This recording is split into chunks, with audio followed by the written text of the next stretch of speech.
All right. Well, we're going to get started. Hi, everybody. My name is JG Decker. I'm the Senior Associate for Resources and Events here at APAP. I use he, they pronouns. I'm a fair-skinned person with wavy brown hair. I have a black shirt, a jean jacket, and bright yellow glasses on for anybody that needs a visual description. There's a cabinet and a white wall in the background here. I want to acknowledge that APAP is located in the United States Capitol, Washington, D.C., on the ancestral lands of the Piscataway, Anacostan, and Pamunkey peoples who have stewarded this land throughout the generations. I would like to pay my respects to the elders, both past and present. I myself am located on the lands of the Nipmuc, Wampanoag, and Massachusetts people, and the Shawmuts, also known as Boston, Massachusetts. Joining us today are our ASL interpreters, Laura Hamby and Sylvia. They'll be coming in and off periodically. I want to thank Purple, where they are coming from. I want to encourage everyone to use the chat function below to ask any questions and to allow each of our speakers to get through their presentation. There will be a Q&A at the end, so don't worry. Remember to speak up, but also to step back, especially if you're a person that finds that you're having just a little bit too much airtime. Whether this is your first APAP or your 50th, every question is welcome. So I would like to turn this over to our president and CEO, Lisa Richard-Toney. Thank you, JG. Hello, everyone, and welcome. We're so happy you're here. We've got 52 strong in the house, so that's good. I think we can get started. I'm Lisa Richards-Toney. I'm the president and CEO of APAP. Many of you I know, and some of you I don't. We have so many new people here. We are welcoming you. We want you to be here. This is the time to get deep into your questions and your concerns and your thoughts around showcasing. We will be here throughout the time as we wind up to APAP. We have a number of sessions and also other opportunities prepared for you to kind of get more information, get clear as you head into January. I'd like to thank my staff for the outstanding work that they're doing to bring this conference back to New York City for the second year. It is an amazing feat, and it's not for the faint at heart. So thank you and congratulations as we're moving forward. I'd also like to thank the conference committee, many of whom are on the line today, and then some other emeritus folks who are very integral to our work and our knowledge piece on showcasing. Emeritus status goes to Crandall Rogers. Crandall, I'm so glad you're here with us. Thank you. And Mr. Mojo, I don't know if he's in the house tonight, but today, rather, but he has been a major, important voice in helping us to steer the ship.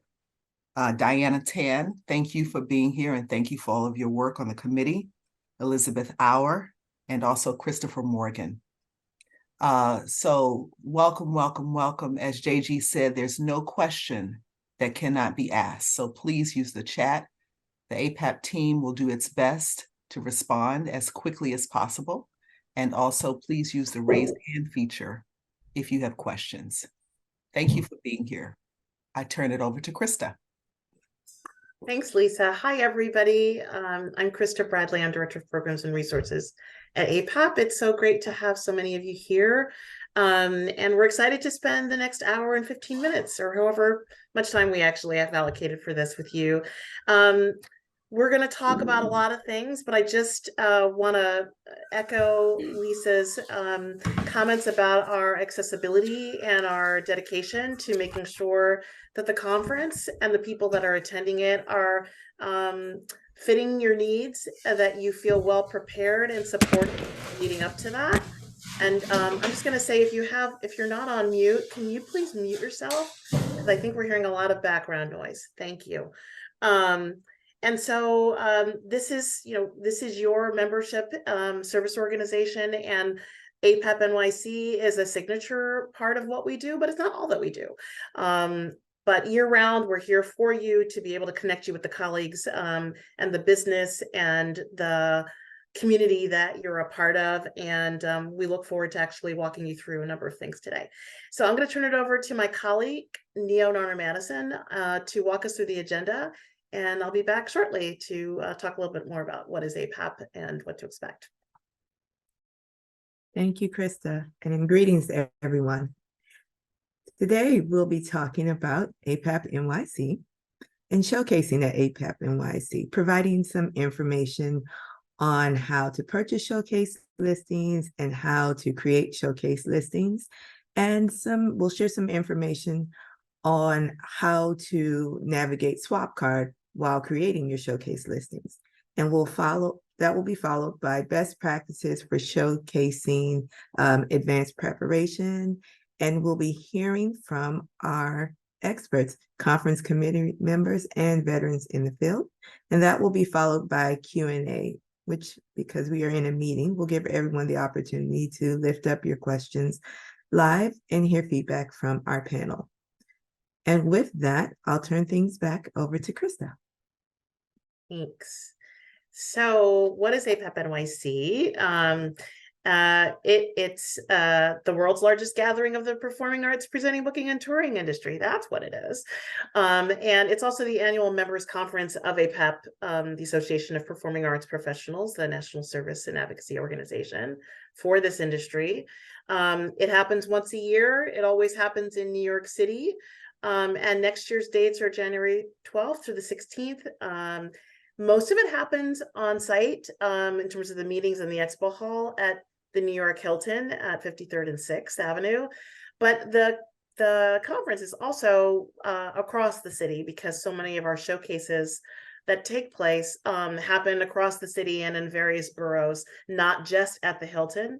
And so we really take over the city. And part of that includes our Jan Arts NYC affiliates and festivals that happen around conference. So that's what APAP NYC is. And I want to talk with you about the pillars that we lean into for that. So if we could advance the next slide. So APAP NYC is built on 4 pillars. Community, which is all about the community of this field coming together to learn from each other, to connect with each other, to network with each other, and to build relationships with each other. The second pillar is commerce. That is so critical to our work as artists, as presenters and producers and agents and managers. The business of our work is getting artists to stages across the country and connecting them and their work to communities across the country. And so at APAP NYC, the commerce piece is a core part of what happens there, and the relationship building and the exploration and the deal making happens at conference. Learning is a third component of our work. This is the opportunity for members who attend to access leaders and drivers of change that's happening in the field. It's a way to access professional development for you and your staff, regardless of what your role is in the field. So we create learning opportunities and professional development sessions that are of interest to the industry to help you ground what your work is, but also to give you the skills and resources, information you need to navigate a very changing and dynamic time. And then finally, the fourth pillar is discovery. We value discovery. We value the opportunity and the opportunity to help you discover new things, new people, new colleagues, new partners, new work. And so we have tried to structure things in such a way that you have lots of opportunities to discover new things that you can take back to your work or take back to your community. Next slide, please. So the 4 pillars are well evidenced in a couple of key things. So we talked about community. One of the key ways that community happens at APAP NYC is through networking and affinity groups. So throughout the 5 days, we have affinity groups that allow you to find your people and to connect with them, regardless of whether it's your role in the field that you're connecting with your colleagues as fellow artists, as fellow agents, as fellow presenters, or you're also wanting to connect with people with whom you share an identity affinity, whether it's by your cultural affinity or your gender orientation or whatever orientation that might be. You can find your people there, and that happens from the very beginning so that you can get your feet wet and find your people early on, so you have some other folks to be able to navigate the 5 days with. So that's community. The second big component of APAP NYC is the showcases, what we're talking about today. There are over 1,000 showcases that happen at APAP NYC throughout the city, as I mentioned. So that's a lot, and but it's a wonderful example of the breadth and depth of what's happening in the field.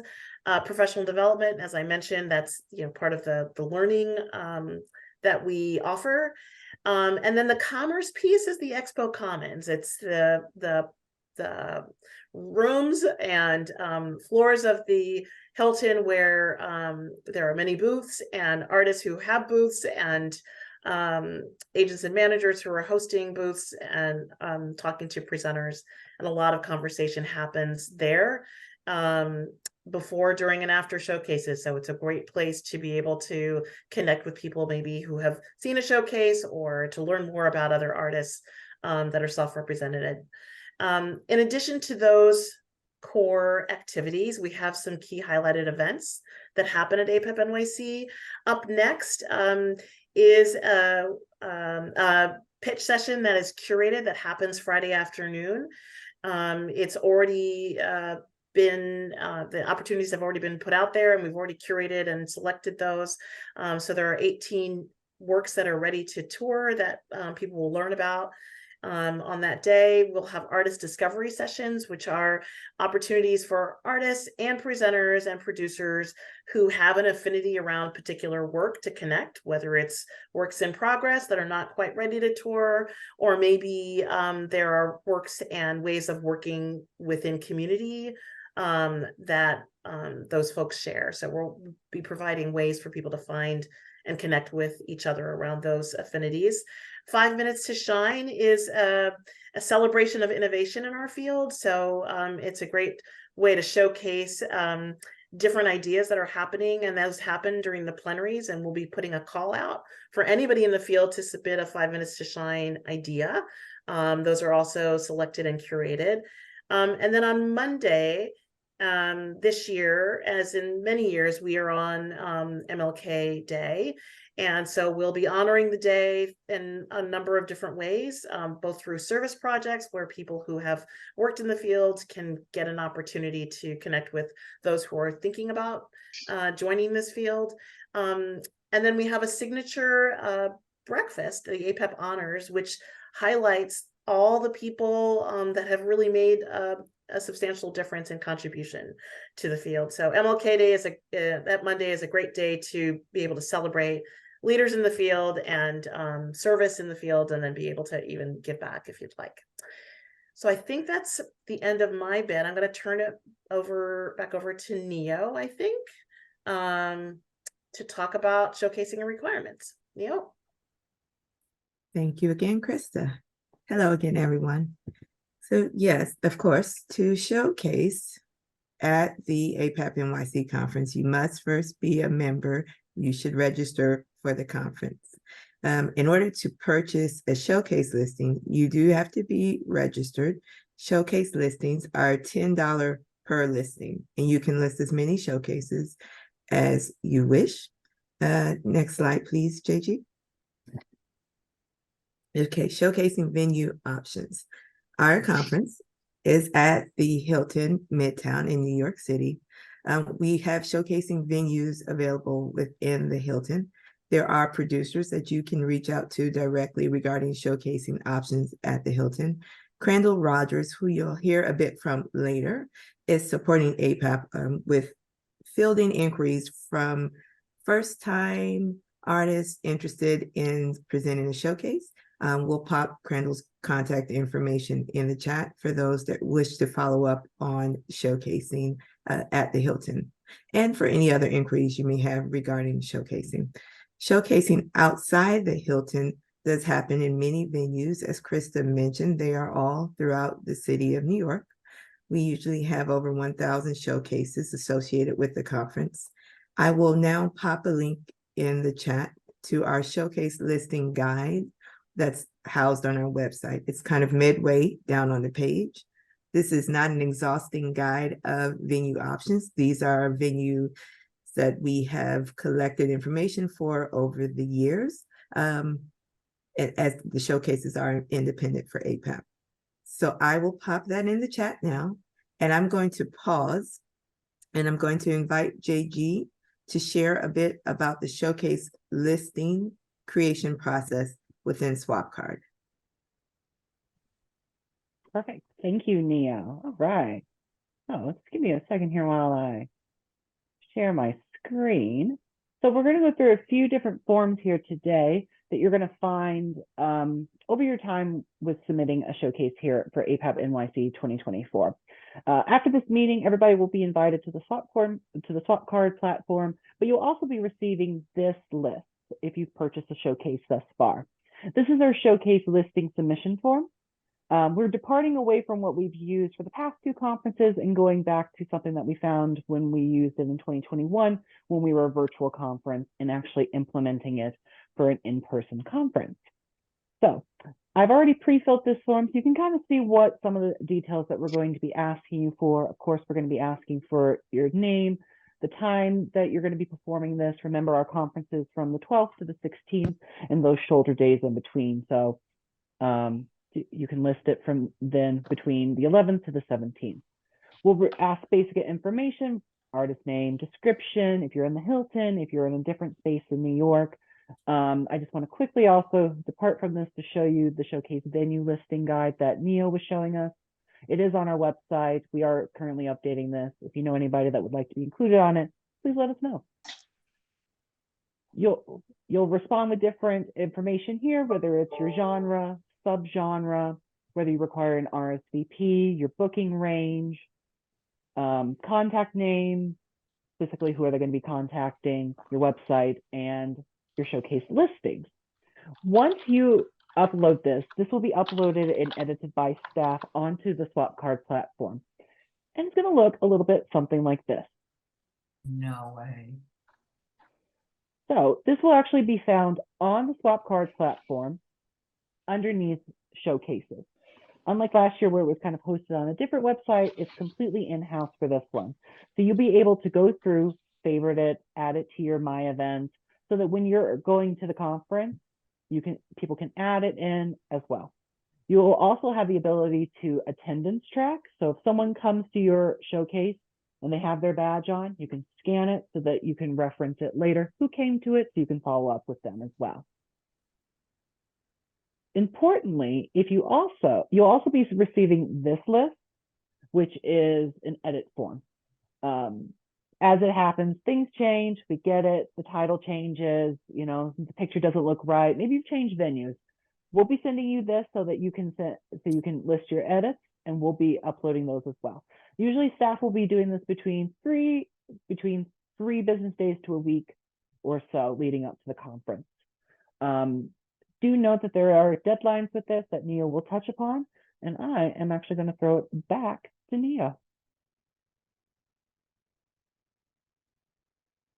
Thank you so much, JG. And as we go back to the slide presentation, I just want to remind everyone of a couple of things. This session is being recorded, so you will have the opportunity to review the information that JG has just shared. We will also have a dedicated team member that will be supporting the creation of showcase listings on SwapCard. And you'll be able to contact that person through APAP NYC at apap365.org. And before I go on, there was a question in the chat regarding digital showcases. This year, during the conference, we will be focusing on the in-person showcase listings. However, we are on SwapCard, and the virtual platform will remain online through the end of January. After the true conference dates, so after January 16th, you will be able to view on-demand showcases. So even if you had a live showcase during the conference and you've recorded it, you can put a link to that recording in your showcase listing, and folks will have the opportunity to view on-demand showcases after the true conference dates. But during the January 12th through the 16th, the focus will be on the in-person activities happening in New York. Next slide, please, JG. So as a notice of key dates, the first round of showcase listings will be published on SwapCard on November 6th. JG mentioned how to create the showcase listing. From now through the 6th, those listings can be created, but the initial time you'll see them published in SwapCard will be on November 6th. And the deadline to include your showcase listing in the guide that's available for print is December 15th. We are not printing a guide, but we are creating a printed a layout that you can print on demand and bring with you if you are someone that prefers to have a printed guide available to you. But in order for your listing to be included in that guide, we must receive it by December 15th. And the deadline to make advanced edits to your showcase listing is January 5th. Again, that's an ongoing process, but we have until January 5th to make those edits. And I'm going to just take another question before we move on, and then we will go back to Q&A once we hear from our experts. Okay. Rena would like to know, how long do the online on-demand showcases remain up, and who can access them? Great question. So the SwapCard platform is for registered conference attendees only. Listings will be available starting in November and through the conference. So online access to the platform will run through the end of January, so January 30th, post-conference. And again, that's only accessible to registered conference attendees. With that, I am going to turn things back over to Krista to introduce our panelists. Great, thanks. So I'm so excited to have this opportunity to have a conversation and share information among this panel of experts and people who have a lot to share and a lot of experience. I'm going to let them share a little bit more about themselves when they chat, but this panel includes Elizabeth Auer, who's our 2024 conference committee member. She's also the executive director of Arts Engagement and Cultural Resources in Appalachian State, North Carolina.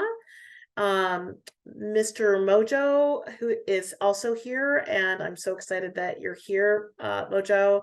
Longtime artist, touring artist, mentor, showcase producer, advocate for the presenting, booking, and touring industry, and for be successful in it. So Mojo is joining us today as well. Christopher Morgan, who's our 2024 conference co-chair, is a choreographer, artist, and former presenter. Crandall Rogers is a producer of Four Mortals production and is a conference emeritus member. And Diana Tan is another 2024 conference committee co-chair. She's also booking manager of the National Geographic Society. I just want to point out that we have a couple of other co-chairs with us today. Sarah Saltwick from Holden Arts is here. The agent manager, Andrea Cuevas, who's director of marketing at Hartford Stage. So feel free to weigh in here. So this portion of our time is really to hear from our guests. And I am going to ask each one to speak for 2 minutes or so initially on why or why not to showcase, and then kind of their perspective on how to do it well. And we'll go through one set of round robins questions, and then we'll see anything that we want to amplify, and then certainly make sure that we answer your questions. So feel free to put them in the chat along the way, and we'll get to as many as possible. And no question is off limits. Nothing's a stupid question. So know that you've got access to a lot of people here. This is a great way to get information. So I'd love to start with Christopher first, and then I'm going to turn it over to Mojo, then Diana, then Crandall, and then Elizabeth. So Christopher, can you kick us off? Absolutely. Aloha, y'all. I'm Christopher. He, his, him pronouns. I'm a Hawaiian, Asian, and European descent, light brown skin person with short, dark brown hair and brown eyes. As Krista mentioned, I'm a choreographer and performer and arts administrator, and I've been directing my company for about 12 years now, and I've been showcasing at APAP my own work since around 2008, but also been associated with the conference since 2000. Showcasing in other folks' work as a dancer. So I want to begin by acknowledging that it's really important to me as an artist to deeply and accurately or honestly assess if it's the right time to showcase for me. And so for those of you that are on the call today that are newer to APAP, I like to really think about the deep investment that showcasing takes, especially for those of us that don't live in New York City. I'm tuning in today from the island of Maui, where I live. It can be quite an investment to get there, to house yourself or your fellow collaborators, and to also pay for the showcase itself. And so I think really doing that assessment and understanding if it makes sense with where you're at right now in your creative arc, in your work, and the products that you have that you are interested in touring is a first step. If you are new to APAP or to conferencing in this way, a lot of us talk about the relationship building that's critical to this work. And for me, that takes a few years to happen.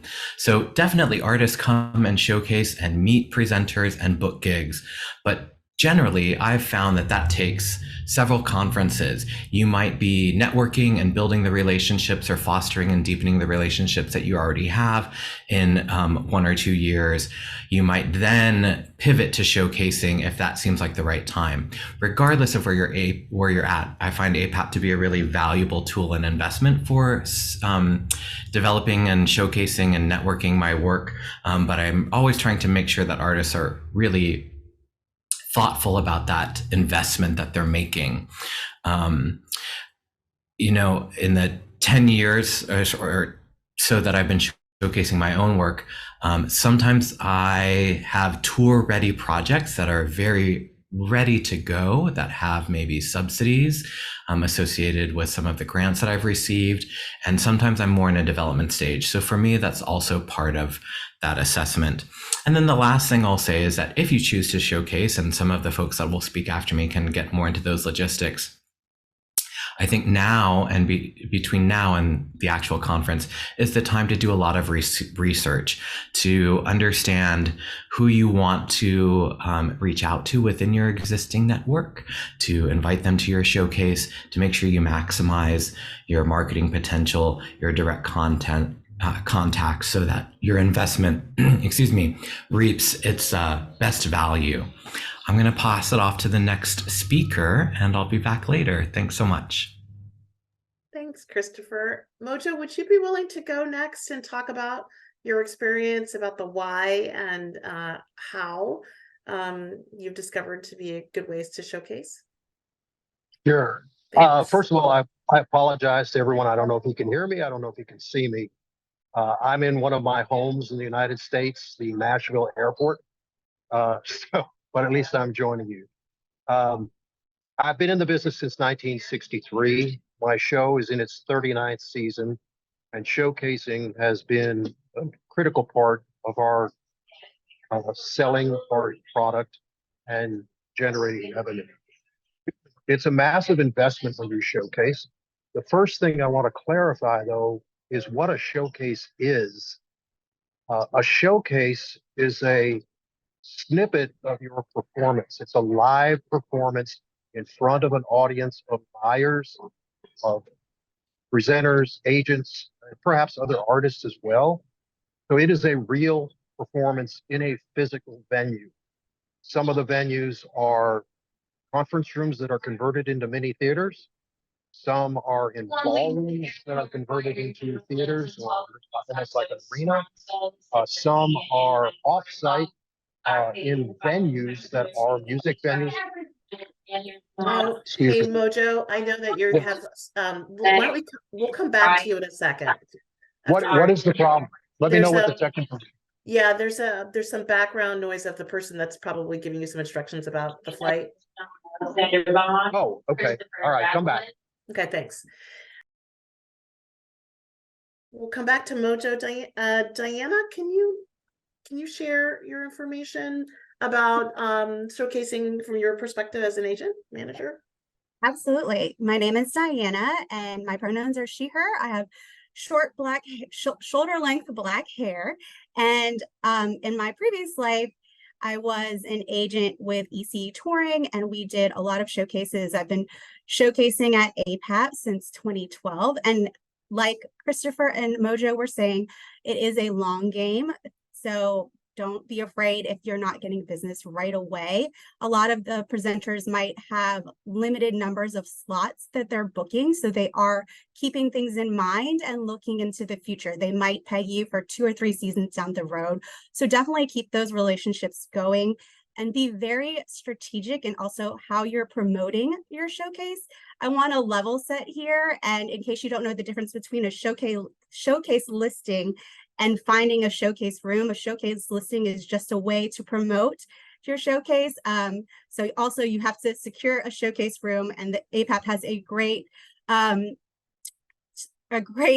way for it has a great resource for finding the different showcase producers, so you can find those rooms, and also being strategic into the rooms that you're going with and finding like programs or like productions to pair your showcase with, so you're getting in front of the right presenters.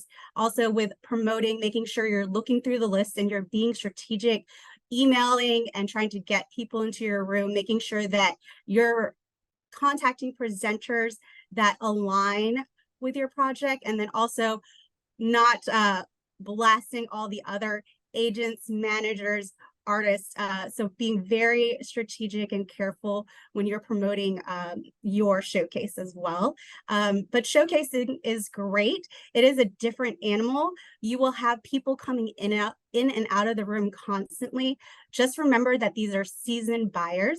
So don't get deterred if somebody walks in for a few minutes. There's so many showcases going on site and off site. They might have a very jam-packed schedule and they're coming into the room, seeing something for a few minutes and then walking to the next one so they can fit in as many showcases as possible. So please don't get deterred if you're seeing a lot of action walking in and out of your room thinking, oh my gosh, am I bombing?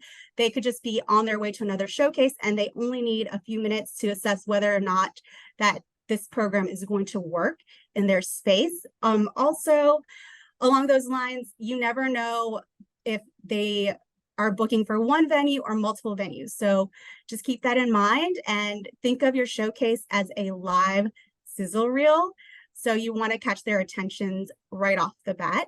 And then also following up after the showcase and seeing who was in the room, contacting them, seeing what their reactions may be, and keeping those contacts going is important as well. And I can kick it back over to Mojo if that'd be great. Thank you, Diana. Yep. Mojo?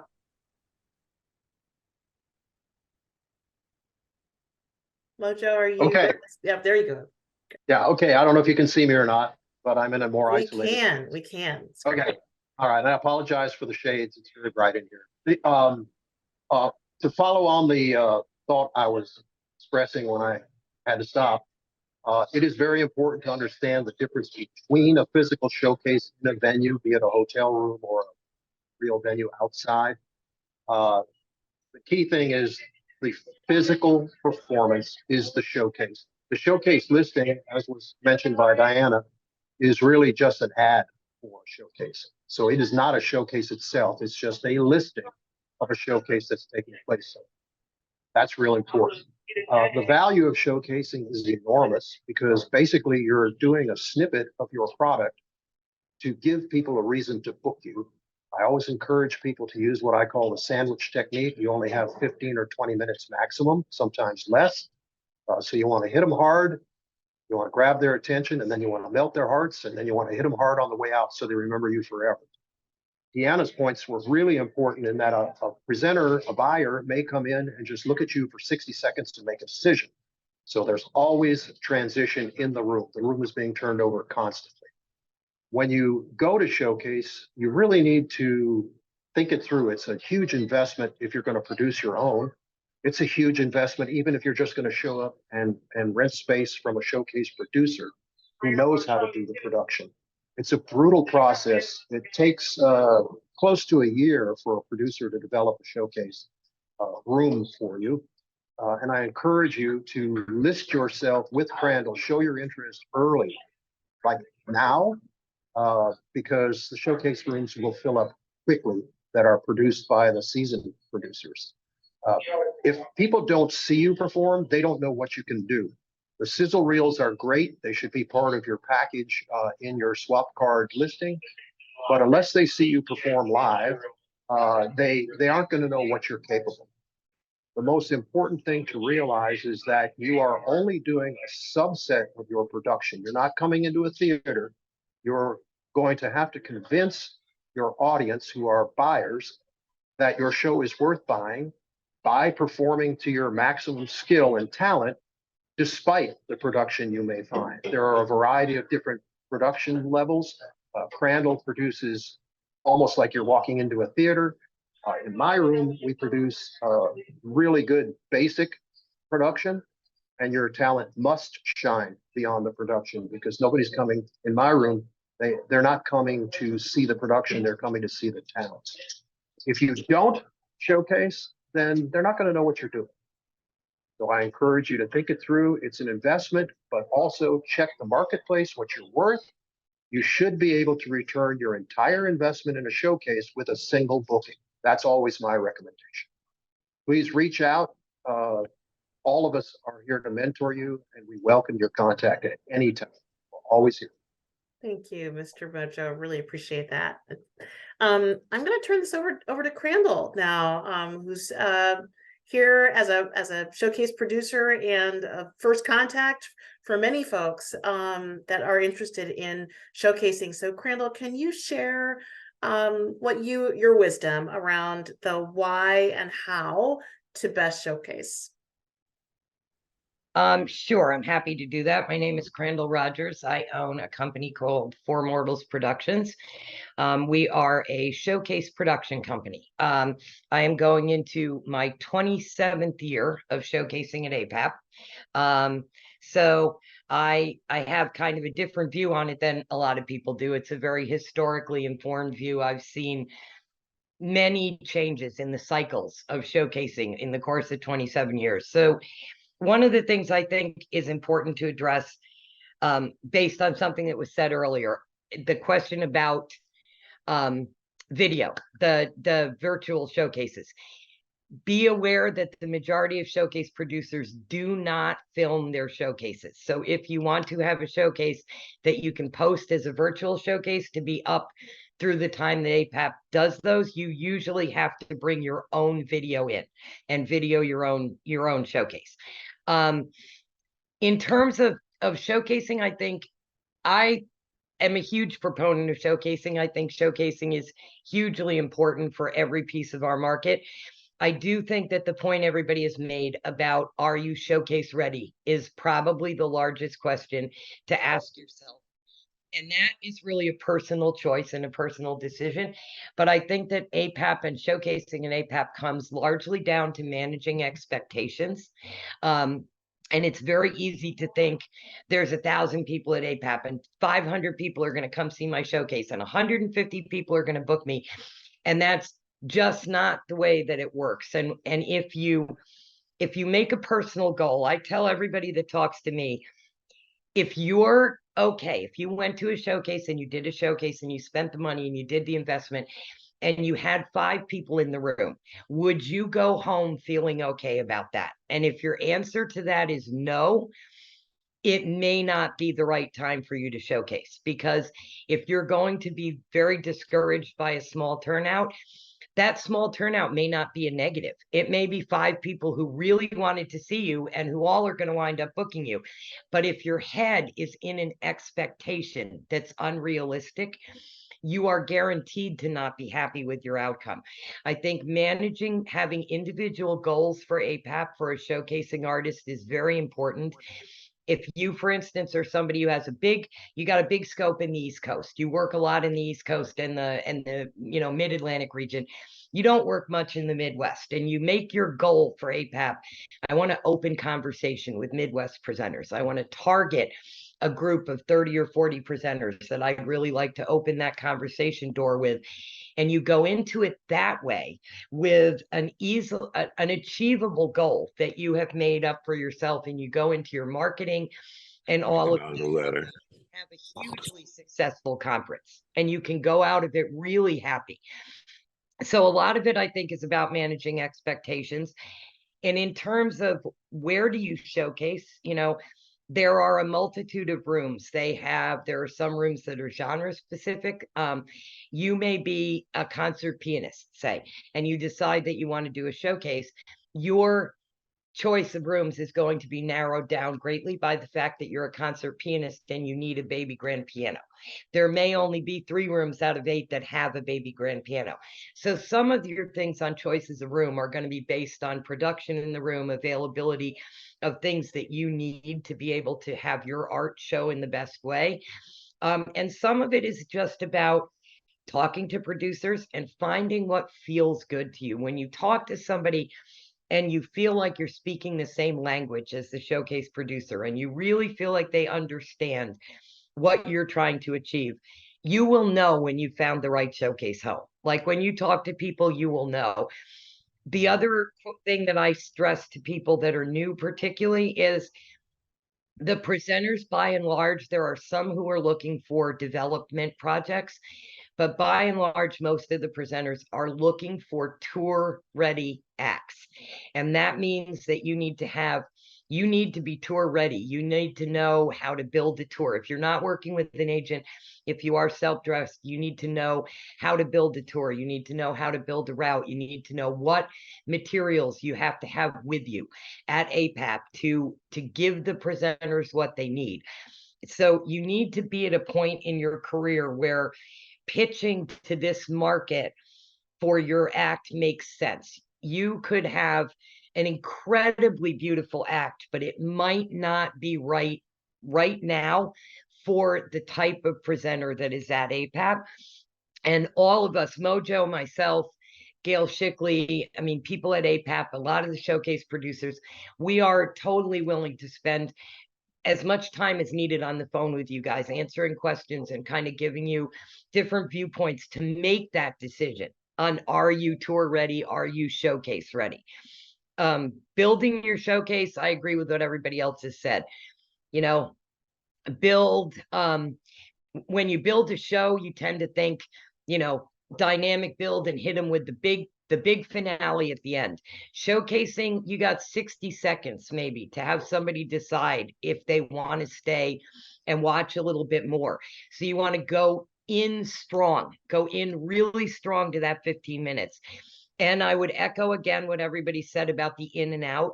It can be incredibly demoralizing as an artist to stand on a stage and you feel like you're pouring your heart out and you're just watching people walk in and out of the room. Your immediate mindset is, oh my God, they didn't like me. But it may in fact be that in that 60 seconds, that woman stood in the room or that man, they saw enough in 60 seconds to know that they want to explore further with you. They want to open a conversation with you. They can then tick you off their list and move on to another showcase. But it may not be that they didn't like you. It may be that they loved you and they don't need any more than that 1 minute to see that. And their time, presenter time, is so valuable because there are so many showcases. So I would just encourage everybody, there are no stupid questions. There are no questions that are annoying to those of us that are willing to answer questions. Reach out to us, learn more about showcasing, learn more about APAP before you make the decision to make that investment. Awesome. Thank you, Crandall. Could you put your email address in the chat? Yes. Best advice on how to get. I think we're going to talk about that, Paul. We are. Yep. Further in, I think that's going to come up. Yep, that's great. Thank you for the questions. We're tracking them. I do want to give Elizabeth Auer, as a presenter, a chance to share her perspective on showcasing and what she looks for, and explaining how she navigates that as a presenter. So Elizabeth. Yeah. Hi, everyone. As Krista said, my name is Elizabeth Auer. I use she, her pronouns. I'm the executive director at Appalachian State University, and I am looking and have programmed in halls anywhere from 200 seats to 12,000 seats. So I'm coming from, my own perspective is coming from a university.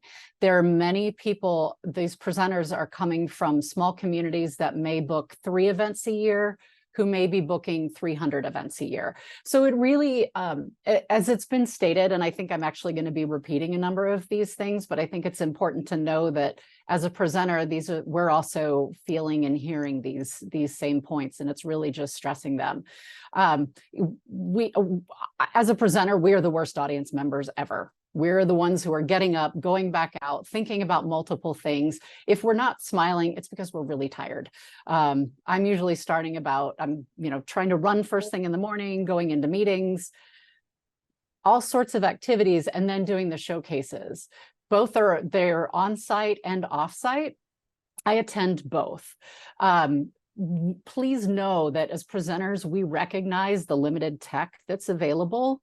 We can see through that. It's not about whether there's something happening. If you're a quiet artist and there's something rock and roll going on beside, we can see through that. That is what our jobs are to do. And so we're really looking for that quality. And I cannot stress the importance of using your time wisely within that window. There are some people who come on and complain about the noises, or there's tech, or there's this. As a presenter, I want to know that I'm going to have somebody who can adjust to the flexibility of issues that may come on. So just using that time wisely, coming in on an upbeat sound. We know you want to provide a variety of sounds, but a lot of times we're not even able to catch the whole showcase. I think Christopher said it, all you need is one person, really. And it's not an instant response that you will get from the showcase. Very rarely do I have the time after a showcase to stop and talk to the artist, because I'm going on to probably another 30 showcases that evening when it's in the hotel. It's also knowing that your audience, the other reason they may be getting up is sometimes I just want to sit. So I've sat through a showcase, there's a 5-minute transition to the next group coming up. I'm going to sit through part of it.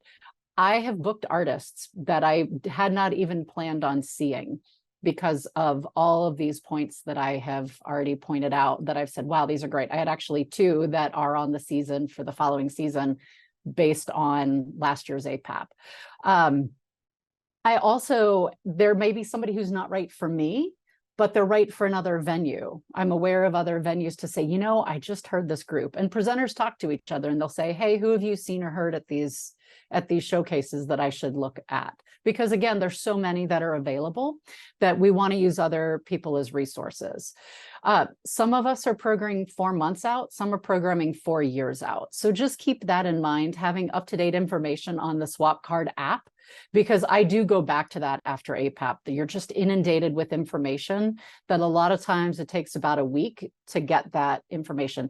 It is a long game. It doesn't happen immediately. And so I encourage you not to be discouraged if you feel you came in. Rarely can you just pop in, wow, a bunch of people, and walk away with 50 engagements and leaving at 7 o'clock the next morning. I've had artists who I've seen them showcase and then they're around the next day in the hotel lobby. I get the chance to speak with them as they're moving around, participating in the rest of the APAP conference. I think Diana had mentioned it. Make sure you're targeting your messages to the presenters. Don't do a blind list out. A lot of times there are some agents who are looking to add to their roster, but that's not their primary focus. They're already working on selling the artists that they currently have. So trying thinking, well, I'll just send out a blind copy. Do your work ahead of time to see who it is that you want to target to reach out to within that. So again, it's a long game. Just continue to put your best foot forward, because you have a very short window to get someone's attention. And then we're able to look up the information once we get home. It really just gives us the snapshot to say, is this somebody that makes sense for our community, and when? Thank you so much, Elizabeth. I'm mindful of the time and that we're going to lose Diana. So I just wanted to I wanted to raise up one of the questions here about how to get people to your showcase. There was a question earlier, like, what's your best advice for getting presenters to your showcase? And I wanted to offer that out to the group, but Diana, because you're having to leave, I'm going to ask you to maybe address that question or anything else that you wanted to underscore before you have to leave. Yes, absolutely. Definitely using the attendee list as a resource. And there's some great information on the attendee list about what a presenter might be bringing in, what their budget is, thinking about the capacity of a venue, checking out websites and what they're currently bringing in, and finding ways to partner and what their mission is before blindly emailing out. So really curating and culling those lists is a great way to get presenters at your showcase. Also, one other thing I wanted to bring up, tech glitches are almost inevitable every year. There's going to be a room that's running late. How you handle a tech glitch or a situation that's out of your control is very important and memorable for not only presenters, but colleagues and other showcasing artists as well. So definitely having some grace for yourself and others is important, because you don't want it to be your first showcase, and that's the impression that you're leaving on folks. Thanks, Diana. Anyone else from the panel I would like to comment on anything that you've heard or advice about how to get folks to your showcase? I want to comment on one thing that Diana just said at the end there.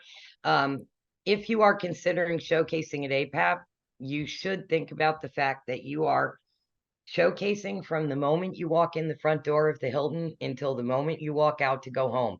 You are, as a showcasing artist, remember, you're walking around with a badge on. It has your name on it. If you're standing in the elevator complaining about something, if you're, you got to remember that you are showing who you are as a person and an artist at APAP.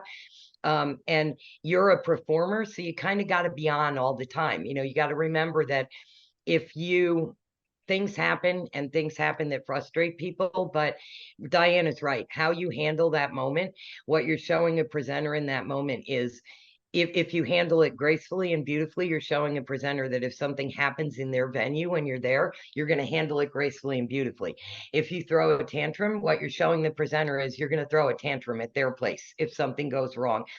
And you're on camera from the moment you walk in the door until the moment you walk out, because especially once somebody's seen your showcase, if they then see you somewhere in the hotel acting badly, for lack of a better way to say it, they totally know who you are. And they're like, oh, those are those people I thought would be great to bring in, but I don't know now, because that worries me a little bit. Great, thanks. Mr. Mojo, I think you have a comment. Thanks, Diana. Can you hear me? Yes, we can hear you. Crandall just hit the home run. I would actually extend what she suggested to every day of your career. When you wake up, you are on. It's a lifetime that builds your career and your reputation. As far as the perils and pitfalls of showcasing, I'll just share two quick stories. One, I rented a 600-person ballroom for a showcase in Baltimore many years ago. No one showed up. I insisted we perform the first song, which we did. And when we started the patter for the second song, a guy opened the door, stuck his head in, and he said, "Oh my God, there's nobody in here. If you could put that much energy in an empty room, I'll hire you right now." We sold the show. We got all our money back on our entire investment. The other last story is in an APAP showcase room that I produced. I had a buyer I'd worked on for almost 5 years, and she finally agreed to come to the showcase. Sat down in the front row, and the PA system failed the moment we started. So I just announced, ladies and gentlemen, the sound system broke. So we're going to unplug, and we'll give you our unplugged performance. And we sold that show. As it was said by Crandall and others, it's what you make of the experience, and how you recover tells people how much of a pro you are and how you're going to recover if something goes wrong in their own theater.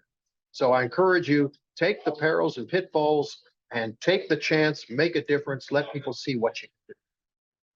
Thanks. Oh, such great advice. Thank you, Mojo. And thanks, Christopher, for putting these wonderful points in the chat. If you haven't seen them, please copy and paste them. I'm hoping that you all are are realizing just what a treasure trove of wisdom you have here, with really great insights. And you know, even as a staff member, it's so great to learn from you all what works. I also wanted to just underscore our colleague, president of NAPAMA, Karen Kennedy, is here, and she just put up a note about an upcoming NAPAMA town hall that's happening at the end of November at 1 o'clock. It's a great opportunity to connect with your colleagues there. So thanks, Karen, for doing that. We'll also put a plug in at the very end about a session happening tomorrow, particularly for musicians, around navigating the conference and what the best ways to kind of do that and plan. So we are here as your service organization to help you be successful and to give you valuable information and to provide the space to have, you know, real discussions that can be useful and supportive of your own work. So are there other questions or other comments among the panel that you'd like to share?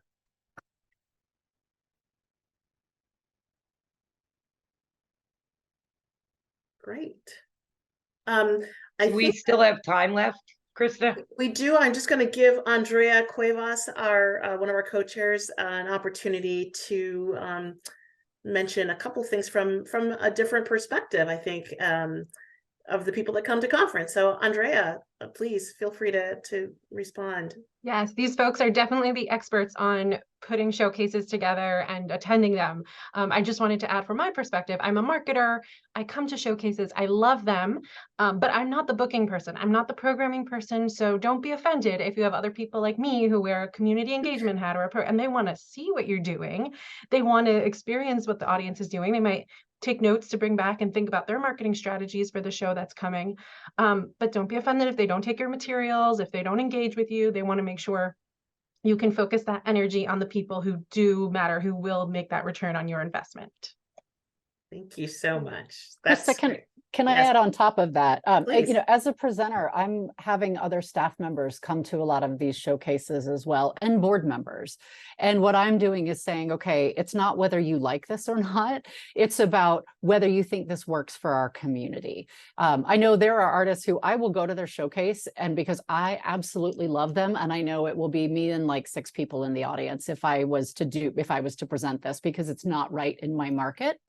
But there are other things where I just say, you know what, I may not be a fan of klezmer tap dancing, you know, but I could say this could sell great in my community, which honestly, I don't know if it does. But as an example, you know, just to be able to say, hey, this is something that works. And so it's a great opportunity for me to have my staff members also be able to contribute and say, you know, I went to this showcase and I thought that this could actually work really well for our audience. What if we did this? So again, to highlight Andrea's point is that they may not be taking materials, they may just be coming in and out, but they're hearing and they're seeing and they're paying attention. Really important point. Awesome. So I think if you have other questions, you can put it in the chat, but I think I'm going to turn it back over to Neo. Unless, Crandall, did you want to make one more comment? Yes, I just wanted to say, as an artist, you probably will never be as vulnerable as you will be when you're doing a showcase. It is probably the most vulnerable you will ever be. It's essentially taking somebody who's a professional and has honed their craft and usually gets paid to do their craft and asking them to pay to do their craft and then turn over all control to somebody else and then get up on a stage and be like, please like me enough to book me. It's just like, you know, it's a really vulnerable position for an artist. But I think it's good to remember that there can be magic in the 15 minutes of a showcase as easily as there can be in a regular live performance. I have seen magic happen in showcases over and over and over again. And if I have seen people make one mistake I've seen the most times is artists who have been really focused on, I'm at a business event, I'm at a professional event, I have to make my performance really professional, I have to do. And somehow in doing that, they homogenize the hell out of their performance. Like they homogenize all the personality out of it while they're obsessed with all the things they think need to work. what a presenter needs to know when they watch your showcase is when their audience watches your show and walks out the door at the end of the night, how is their audience going to be feeling? What kind of experience has their audience had in that time that you've been in their house? And what kind of magic have you created for your audience? So whatever it is that you do, you need to do that the way that you do it in your showcase. You need to craft a showcase carefully so that it shows your best things. But if you're a multi-instrumentalist and you play 9 instruments, you don't need to play 9 instruments in a showcase. You need to somehow get across that you play multi-instruments, but your agent can tell them you play 9. You need to make magic in 15 minutes. You need to let the presenter feel you. They need to feel you in their being and in their heart. They need to know what artistic feeling you're putting out and what their audience is going to feel when you're on their stage. So just don't worry so much about getting it right that you take all the personality out of it. Awesome. Thank you so much for that. Really appreciate it. Okay, so I think now I will turn it over to Neo. And if you do have questions, Neo can help also facilitate that. We do want to put in a couple of plugs for events that are happening before we let you go. And one of them is going to start in it's starting right now, which is the LGBTQIA plus affinity group that starts at 3 o'clock today. And so if that's a group that you would like to be a part of and connect with folks, we're going to put the link in the chat. And we'll put in some other links for tomorrow's session in there. But Neo, please feel free to take it away. And thank you to the panel. Really great job. Thank you again, everyone. Thank you, Krista. And as Krista mentioned, please look for those links in the chats of upcoming sessions. I am going to ask Lee. Lee has a question, I believe, a couple of them. And one is, how do you collect info about who is attending your showcase? Well, it depends, one, on where your showcase is happening. Through SwapCard, on your showcase listing, folks can add that to their agenda. So you can see that way if anyone has put your showcase listing, if they've tagged it and they've added it to their schedule, you'll be able to see everyone that's tagged and added their showcase listing to your schedule in SwapCard.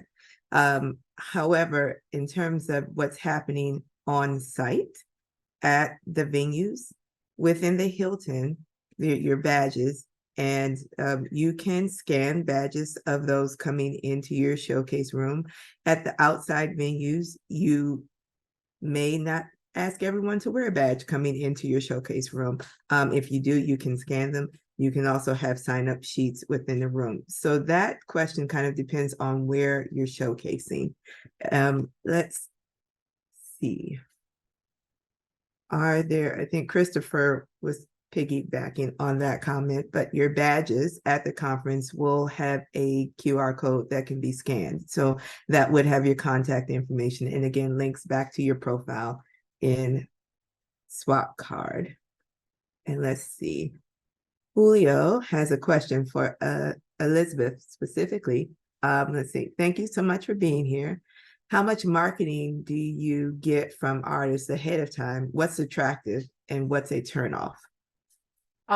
So I get a lot. I would like to stress this because I am an environmentalist person. If you are going to mail out things, please do not have it be shiny. That is not a shiny paper that is not able to be recycled. If it is something that can be recyclable, if you can even send it as an email, that is even better. One of the hardest things that happens is that information is sent, like if you're planning on mailing anything out, somewhere mid-November to mid-December is great. Where APAP falls in the timing of things, to get anything closer to Christmas, things get lost in the mail. There's all sorts of things happening. When I get back from a winter break or from the new year, I'm really trying to finish up my schedule, and I'm missing all that stuff that's just coming in at the last minute, and really it's spam to me. That's me particularly. I know some people love things in the mail, so I'm asking if you plan on mailing anything, please make sure that you're not using shiny ink that cannot be recycled. Emails are great. Just know that a lot of times when they're coming in, you may not get an instantaneous response, but I'll save them. Pretty much all my APAP emails go into a folder. And when I have a little bit of time, that's when I'll look at that to figure it out. I'm using Swapcard a lot too. So some of that is really how you market yourself is, does this sound appealing for what works for my market? Photos that grasp the attention are really great moments where I don't know your name. I mean, I've had artists and I actually booked them based on how fun their name sounded, because I said, you know what, at 11:45 at night, 10 strings and a goat skin sounds like a great time. And I loved it and I booked them and they're wonderful.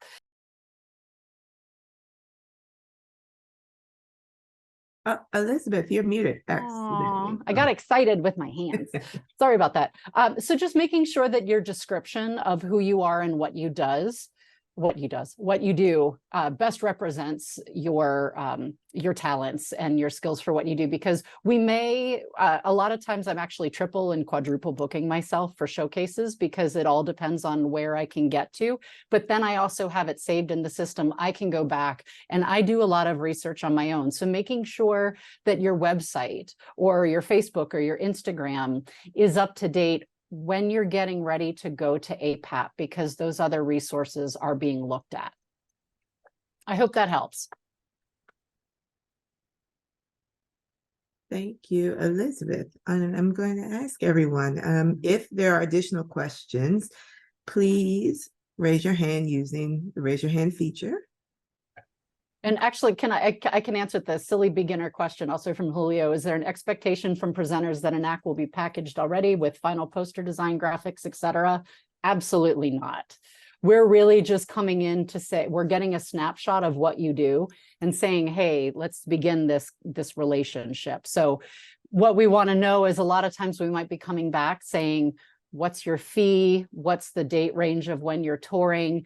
Do you have a technical writer? Some of those most basic questions, you don't have to have them available there, but the follow-up back with them is asking for some of that basic information.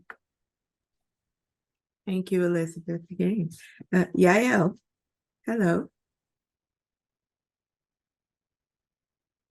Oh, you are muted.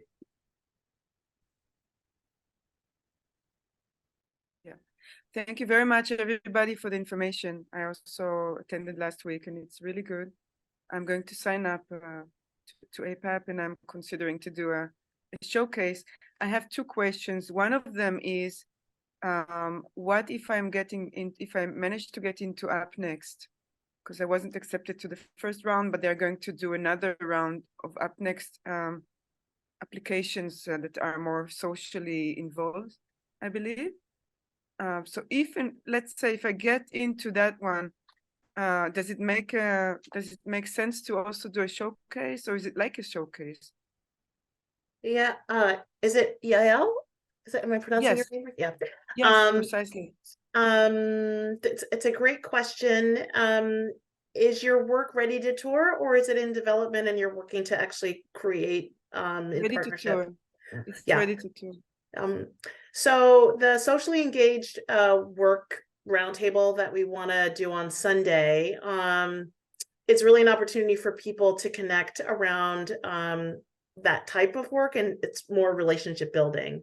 So just know that that's part of build relationships. So I think you just have to kind of take some of the suggestions and guidance here and weigh whether it's the right thing for you, and will it best showcase the work and the subject matter and the way that you work. If it is socially engaged work, will that be a good way to sort of represent your work? I have actually, sorry, Krista, I think I was misunderstood. My question was not clear enough. I talked about Up Next. Mm-hmm. So that's a showcase on its own, right? So I think there was one round of application and I didn't get through to that, but I heard that there will be more up next that is more socially involved, but didn't talk about the social networking here. Right. Is that so clear? Yeah, Okay. I understand. I understand what you're asking. Just so everybody else knows, in case you don't. So APAP is exploring and trying something new this year. In addition to the up next session that we'll have on Friday, which is tour ready works that have been submitted and curated, and we have 18 of those. We are responding to the desire to have a place where people who are looking for works that are not yet ready to tour, that are works in progress, or works that are in development, to have an opportunity to connect with presenters who are also looking to work that way. That's what that other session is. And then in addition to that, we're looking to create a space where people can network who are making work or wanting to present and work with others who are doing so around socially engaged work. Around particular topics, around particular values. There's a lot of socially devised and socially engaged work that's being done right now, and we're trying to create space for that. So Yael, you can I'll put my email address in here, and you can feel free. I'm happy to answer any more questions. Thank you very much, Chris. Sure. Can I ask one more question? I think we might want to. I think we might be out of time. You tell me, Neo. Yeah. Okay. Sorry. Yeah. We can take 2 more questions. Right. So, yes, Yael, please go ahead. Okay. So the other question, I'm not sure if I missed any information that the presenter said. For presenters who are, for people who are producing the showcases, how much can I expect from a showcase producer who I pay to showcase at their production? How much can I expect of them to promote it and market it, or whatever you call it? If you read the comment I just put in the chat, I put a comment about room producers and what kind of marketing is done. Pretty much each room producer handles the marketing of the room in some way. Every room producer does some form of marketing just for the room, whether it would be email blasts, whether it's, maintaining a website, whether it's sending something out for mail. But the lion's share of the work to get someone to your showcase is not carried by the room producer that is producing the room. It is carried by the artist or the agent or themselves. So it is a cooperative effort, but you can't be dependent on a room producer to pack your room, like to fill your room with presenters. It is a cooperative effort. I understand. Thank you. Thank you very much, Brandon. I understand. Okay, thank you. And Sarah, I think, well, I'll stop. I'm looking at the chat. I'm going to go to Christopher. I believe, Krista, you've answered Sarah's question in the chat. Thank you. Thanks so much. I just saw Shannon Stewart's comments and questions in there about showcasing dance. And it is, challenging. Crandall, I would wonder if after I finish, if you could comment on if there are any Hilton showcase rooms that you think will be suitable for dance this coming year. But generally, City Center right across the way is a great partner and is known amongst presenters and dancers. And I'm sure you know it, Shannon, as well, where a lot of showcases happen. I mentioned to you in the private chat that the Dance Managers Collective often is run by dance agents, but they usually have some slots that are available. And that gives you a little bit more of that, like, just go in space and do the showcase vibe than self-producing, but those are hard to come by. And so, it is a real challenge, I think, for dance to find appropriate venues that support the work well, that are on agents and presenters rosters or minds. Of course, the Ailey space is a good one, and I think is frequented and wasn't in what you said, and it's uptown a bit more, so it's easier for folks to get to. So that's one that I've showcased a lot at, and you can kind of really self-produce there. I know you're tired of self-producing. I really hear that. And then kind of in relationship to what Yael was asking about, I don't think it's ever bad to have multiple points of contact. So if you continue to apply to Up Next and you also book a showcase, it just gives people more opportunities to engage with your work. Because as Elizabeth was saying, she's booked solid. So if like you happen to get into Up Next and she's not available at that time, but she or another presenter like her is available at the time you showcase, that just kind of spreads your reach. So I think pursuing multiple avenues is usually quite useful. Great. And thank you for that, Krista. And thank you to all of our panelists and veterans for joining us today. We are at time. As a reminder, we've dropped some links to some upcoming sessions in our chat happening right now and tomorrow. And I'd also like to mention that starting on October 27th, we will have APAP office hours, which will be a Zoom room just open on Fridays for an hour, and feel free to drop in to ask any questions you have about participating in the conference. And we look forward to seeing everyone as we continue on our road to APAP. Thanks for being here, everyone. Take care.